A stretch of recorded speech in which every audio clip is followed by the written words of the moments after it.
Gratitude to Honorable Prime Minister for his blessing, and to the Finance Minister also for giving importance to the tourism sector and culture as well, because both these sectors cannot be separated.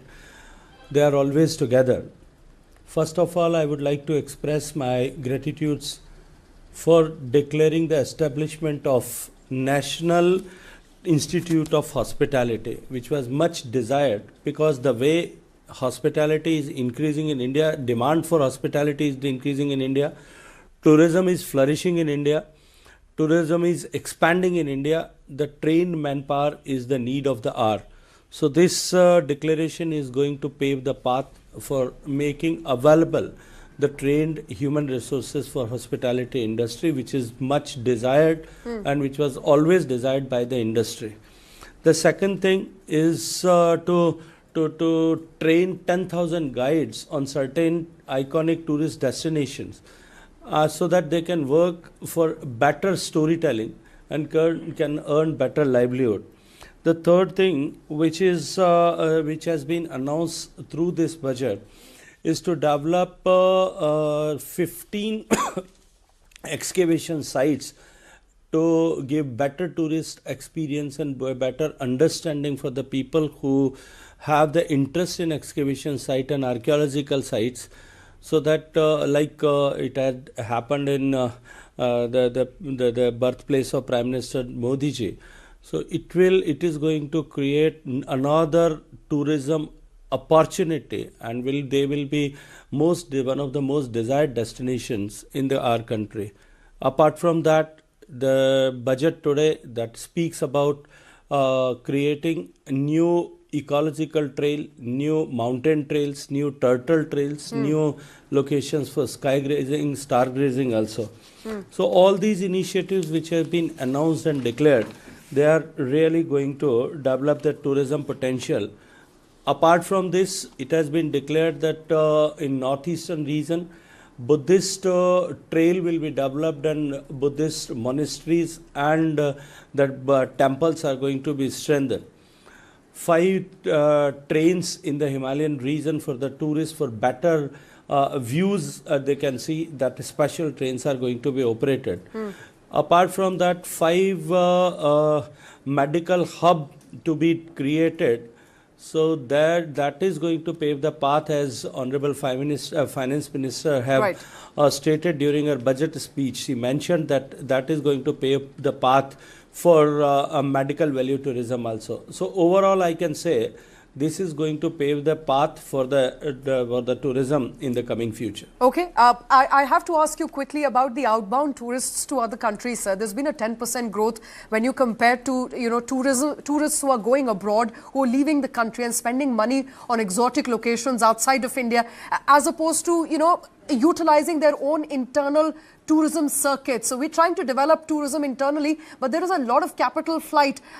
You think the policies in the past have perhaps not given us the kind of momentum that we needed to develop some of these tourist hotspots, including the ones in Northeast?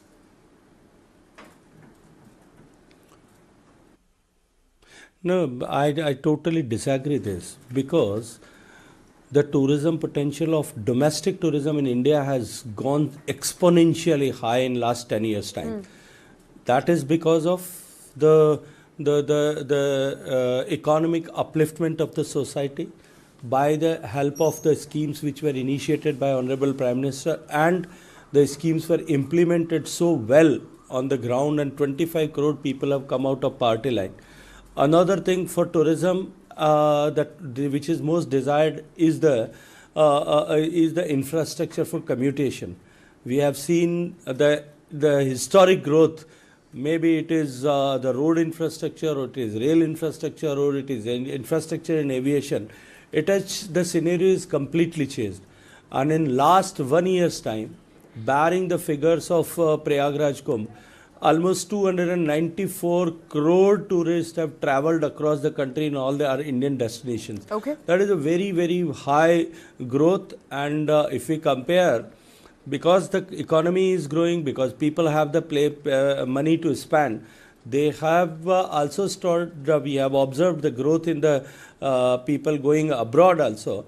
And for overseas tourists also, it is a big incentive has been announced as per the desire and request of the overseas tour operators, that the tax which used to be 10% has been reduced to 2%. Okay, let me quickly pass on to my colleague Kartikeya as well as Rakesh Khar, sir. Namaste, Kartikeya here, sir. We want to know what is your vision for the Northeast, sir.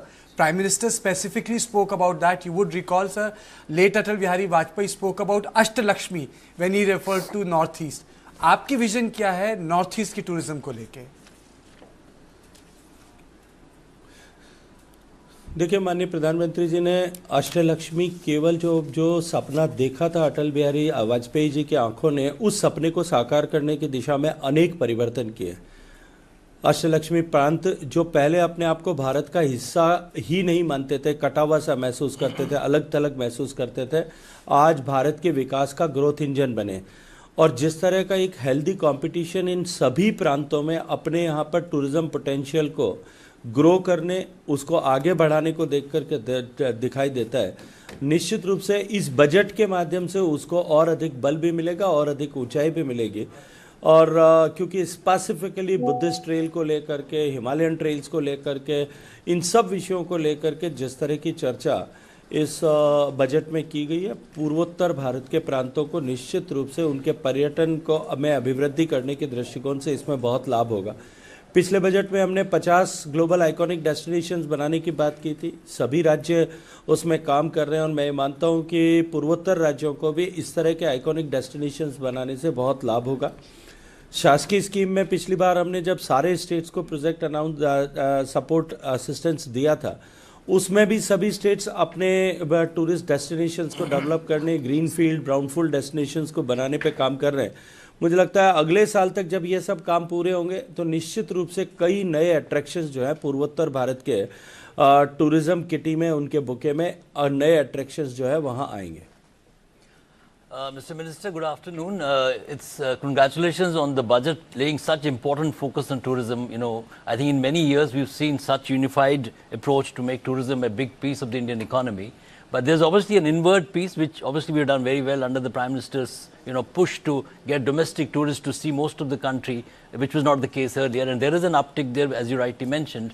But India is facing tremendous competition from, smaller countries in the neighborhood and outside as a, destination of, inbound tourism. So is it time to, put equal focus on reimagining the India story, like we had the incredible India story, branding it afresh so that there is a fresh storytelling which is compelling and competitive when it comes to inbound tourism, because it has huge economic potential versus domestic economical input that happens.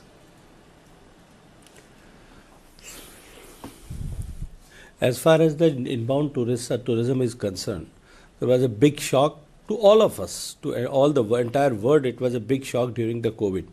But post-COVID, the larger tourism economies, the way they have observed the growth, India was among the few countries which have attained the pre-COVID benchmark within a stipulated time. But simultaneously, as you have mentioned that India need repackaging of the story, I disagree with this, because India doesn't want any or doesn't need any repackaging of story or new stories. We have enough of stories. People are interested, they have expressed interest, and whosoever have come to India will always mesmerized and overwhelmed to see our heritage, our culture, our different flowers in the bouquet of tourism. Right. India is so blessed country which has everything which a tourist in the world can fulfill. The appetite of the tourist, he can feel overwhelmed to come here. But simultaneously, having leverage of the technology which has come now, with the AI and other technology-driven experiences. Now, Honorable Finance Minister, as you have seen that observed in that her budget speech, she have declared the formation of National Destination Digital Knowledge Grid. So this grid, when it will be functional, it will be another way to market India abroad and all across the world. Right. All right, Minister, thank you very much for taking time out. Thank you for joining us on this